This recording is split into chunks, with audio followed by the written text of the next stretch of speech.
बच्चों, मैं आज फिर आपका वेलकम कर रहा हूँ हमारी केमिस्ट्री क्लास में। आपको पता है इनऑर्गेनिक केमिस्ट्री कर रहे हैं और उसमें हम कर रहे हैं जी कोऑर्डिनेशन कंपाउंड वाला चैप्टर। तो बेटा मैं आपको बताना चाहता हूँ कि केमिस्ट्री 3 भागों में डिवाइडेड होती है, ऑर्गेनिक केमिस्ट्री, इनऑर्गेनिक केमिस्ट्री और फिजिकल।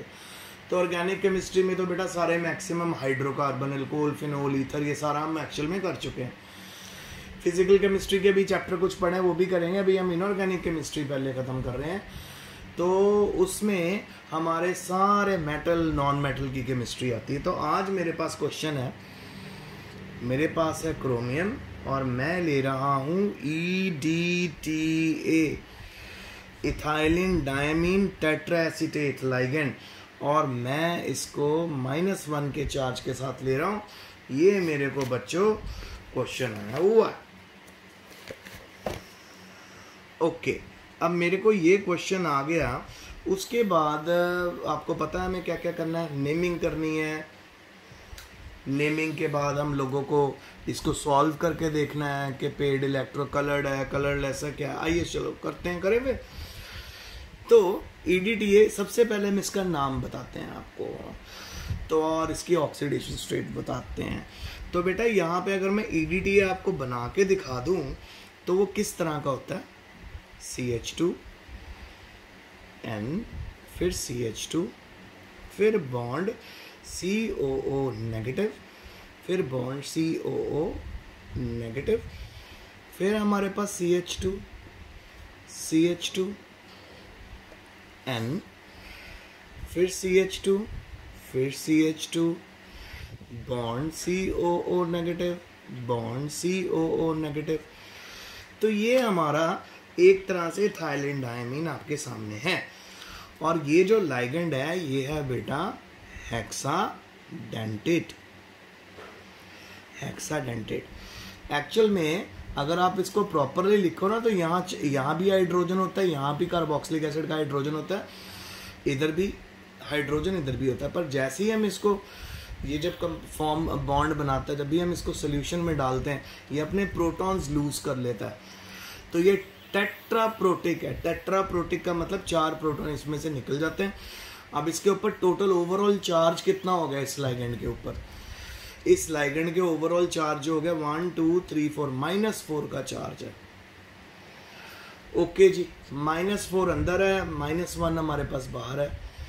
सो बस आप इसकी अगर ऑक्सीडेशन स्टेट निकालोगे तो क्रोमियम की ऑक्सीडेशन स्टेट इसमें कितनी हो जाएगी, 3 +3 की ऑक्सीडेशन स्टेट ये कैरी करेगा।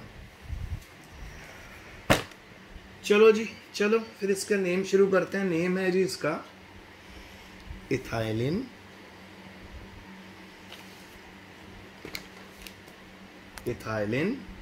डायमीन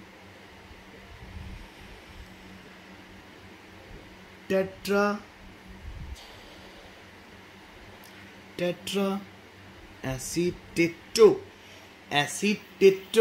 क्यों एसीटेटो? क्योंकि जितना ये जो हमारा लाइगेंड है नेगेटिवली चार्ज है, तो ऑब्वियसली यहाँ पे क्रोमेट भी आएगा, क्रोमियम नहीं आएगा। क्रोमेट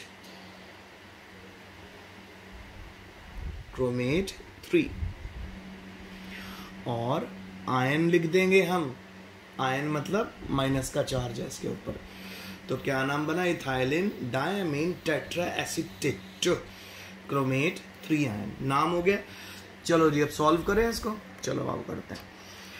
तो सबसे पहले आप बच्चों को क्रोमियम का एटॉमिक नंबर पता होना चाहिए, 24 होता है।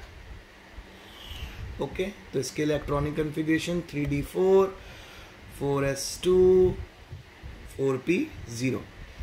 ऑर्बिटल्स बना देते हैं 1 2 3 4 5, 1 1 2 3। इलेक्ट्रॉन्स भरते हैं 1 2 3 4, 2 इधर भर दीजिए।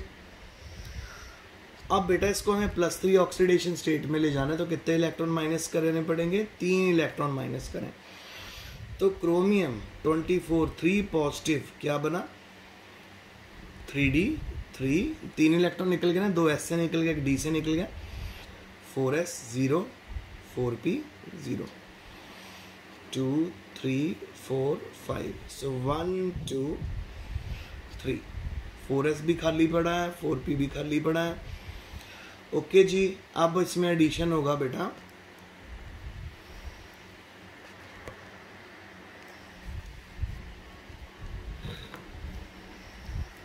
अब इसमें एडिशन होने वाला है जी हमारे इथाइलिन डायमीन टेट्राएसीटेट का। इथाइलिन डायमीन टेट्राएसीटेट डाला, कितना चार्ज कैरी कर रहा है? -4 का। और ये क्या है? Strong field ligand. क्योंकि ये लाइगेंड स्ट्रॉन्ग फील्ड है तो यहाँ पे इलेक्ट्रॉन पेयर अप कर दीजिए। तो आइए करें 3d3 4s0 4p0। तो आइए इसको पेयर अप करते हैं। 1 2 3 1 2 3 हमने पेयर अप कर दिया। अब देखो जी, EDTA लिखना है अपने यहाँ पे सीधा, EDTA, क्योंकि ये हेक्साडेंटेड लाइगेंड है। तो देखो जी कैसे डेटिव बॉन्ड बना रहा हूँ, 1 2 3 4 5 6। तो हाइब्रिडाइजेशन इसमें क्या आ गई जी? D2sp3। अच्छा, इसकी शेप क्या हो गई? ऑक्टाहेड्रल। एक अनपेड इलेक्ट्रॉन है, पैरामैग्नेटिक।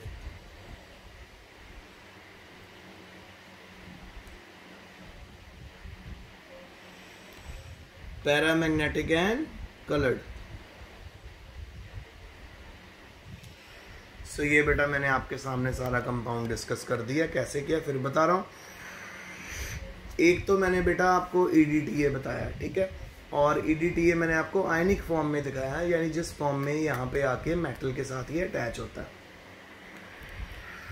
तो उस फॉर्म में आपको नेगेटिवली चार्ज यहाँ पे देखने को, नेगेटिव चार्ज देखने को मिलेंगे, ठीक है। फिर यानी हमारे पास EDTA जो इथाइलिन डायमीन टेट्राएसीटेट है, वो एक ऐसा लाइगेंड है जो 6 डेटिव बॉन्ड बनाता है, और 6 डेटिव बॉन्ड हमने शो कर दिए। और -4 का चार्ज था, तो -1 ऑलरेडी बाहर था, तो ओवरऑल इस पे कितना चार्ज आ गया? क्या ऑक्सीडेशन स्टेट आ गई क्रोमियम की? 3। अब आप लोगों ने क्या करना है, आप लोगों ने इसका नाम करा इथाइलिन डायमीन टेट्राएसीटेटो, एसीटेटो, क्योंकि नेगेटिवली चार्ज है। क्रोमेट, क्योंकि नेगेटिवली चार्ज लाइगेंड के साथ जब मेटल लगती है तो 8 लगता है, 3 आयन। फिर उसके बाद यहाँ पे हमने इसका आपको हेक्साडेंटेड स्ट्रक्चर दिखा दिया। फिर क्रोमियम की इलेक्ट्रॉनिक कन्फिग्रेशन, फिर क्रोमियम की +3 में इलेक्ट्रॉनिक कन्फिग्रेशन, फिर लाइगेंड के अटैचमेंट के बाद। और यहाँ पे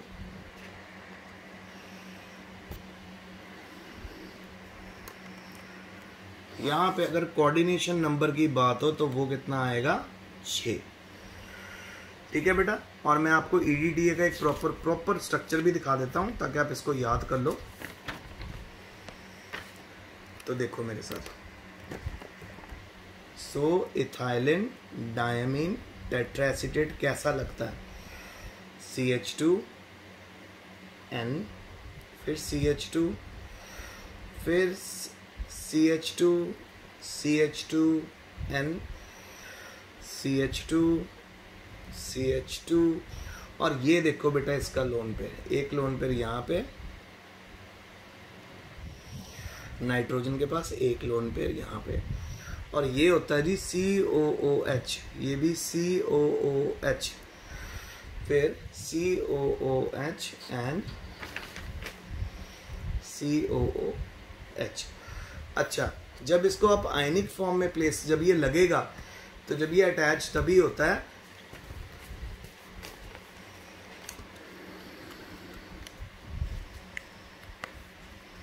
ये अटैच कब होगा?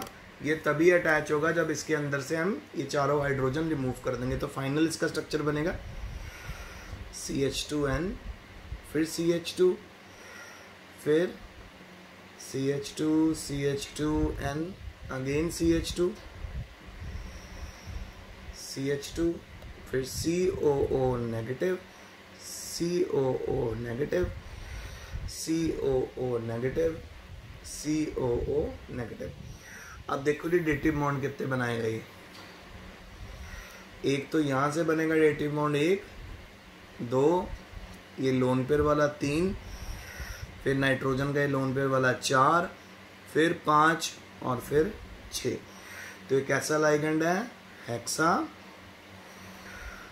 डेंटेट। तो ये भी मैंने आज आपको करवा दिया EDTA वाला कॉम्प्लेक्स। तो आप लोगों ने बिल्कुल नहीं घबराना जब आपको EDTA आ जाएगा, बस इतना याद रखना है कि उसके ऊपर -4 का चार्ज है। अच्छा, अगर बाहर -1 का चार्ज ना होता, अगर बाहर -1 का चार्ज ना होता तो इसकी ऑक्सीडेशन स्टेट क्रोमियम की क्या होती है? एग्जैक्ट +4 होती, क्योंकि -4 बाहर आके +4 हो जाता है ना।